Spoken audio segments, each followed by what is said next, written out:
Japan के एक छोटे से कस्बे में रहने वाले 10 वर्षीय ओकायो को जूडो सीखने का बहुत शौक था। पर बचपन में हुई एक घटना में बायां हाथ कट जाने के कारण उसके माता पिता उसे जूडो सीखने की आज्ञा नहीं देते थे। पर वो अब बड़ा हो रहा था और उसकी जिद भी बढ़ती जा रही थी। अंततः माता पिता को झुकना ही पड़ा और वे ओकायो को नज़दीक शहर के एक मशहूर मार्शल आर्ट्स गुरु के यहाँ दाखिला दिलाने ले गए। गुरु ने जब ओकायो को देखा तो उन्हें आश्चर्य हुआ। बिना बाएं हाथ का यह लड़का भला जूडो क्यों सीखना चाहता है? उन्होंने पूछा, तुम्हारा तो बायां हाथ है ही नहीं, तो भला तुम और लड़कों का मुकाबला कैसे करोगे? ये बताना आपका काम है, ओकायो ने कहा। मैं तो बस इतना जानता हूँ कि मुझे सभी को हराना है और एक दिन खुद मास्टर बनना है। गुरु उसकी सीखने की दृढ़ इच्छा शक्ति से काफ़ी प्रभावित हुए और बोले, ठीक है, मैं तुम्हें सिखाऊंगा, लेकिन एक शर्त है, तुम मेरे हर निर्देश का पालन करोगे और उसमें दृढ़ विश्वास रखोगे। ओकायो ने सहमति में गुरु के समक्ष अपना सर झुका दिया। गुरु ने एक साथ लगभग 50 छात्रों को जूडो सिखाना शुरू किया। ओकायो भी अन्य लड़कों की तरह सीखता रहा, पर कुछ दिनों बाद उसने ध्यान दिया कि गुरुजी अन्य लड़कों को अलग अलग दांव पेच सिखा रहे, लेकिन वह अभी भी उसी एक किक का अभ्यास कर रहा जो उसने शुरू में सीखी थी। उससे रहा नहीं गया और उसने गुरु से पूछा, गुरुजी, आप अन्य लड़कों को नई नई चीज़ें सिखा रहे, पर मैं अभी भी बस वही एक किक मारने का अभ्यास कर रहा हूँ। क्या मुझे और चीज़ें नहीं सीखनी चाहिए? गुरुजी बोले, तुम्हें बस इसी एक किक का महारत हासिल करने की आवश्यकता है। और वे आगे बढ़ गए। ओकायो को विस्मय हुआ, पर उसे अपने गुरु में पूर्ण विश्वास था और वह फिर अभ्यास में जुट गया।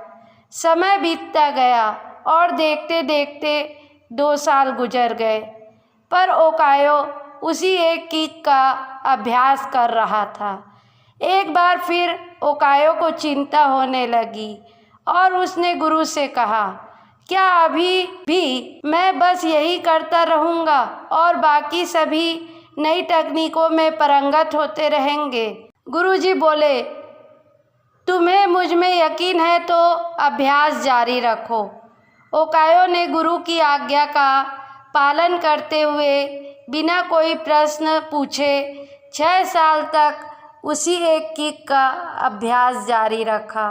सभी को जूडो सीखते 8 साल हो चुके थे कि तभी एक दिन गुरुजी ने सभी शिष्यों को बुलाया और बोले, मुझे आपको जो ज्ञान देना था वो मैं दे चुका हूँ और अब गुरुकुल की परंपरा के अनुसार सबसे अच्छे शिष्य का चुनाव एक प्रतिस्पर्धा के माध्यम से किया जाएगा और जो इसमें विजयी होने वाले शिष्य को सेंसेई की उपलब्धि से सम्मानित किया जाएगा। प्रतिस्पर्धा प्रारंभ हुई।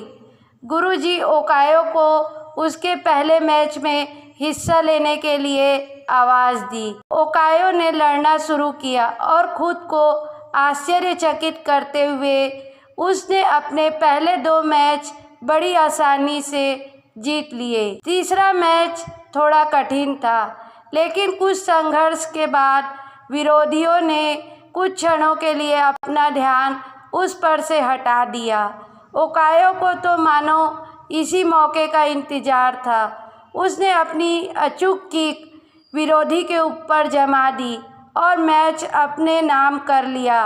अभी भी अपनी सफलता से आश्चर्य में पड़े ओकियो ने फाइनल में अपना जगह बना लिया। इस बार विरोधी कहीं अधिक ताकतवर, अनुभवी और विशाल था। देखकर ऐसा लगता था कि ओकायो उसके सामने 1 मिनट भी टिक नहीं पाएगा। मैच शुरू हुआ। विरोधी ओकायो पर भारी पड़ रहा था।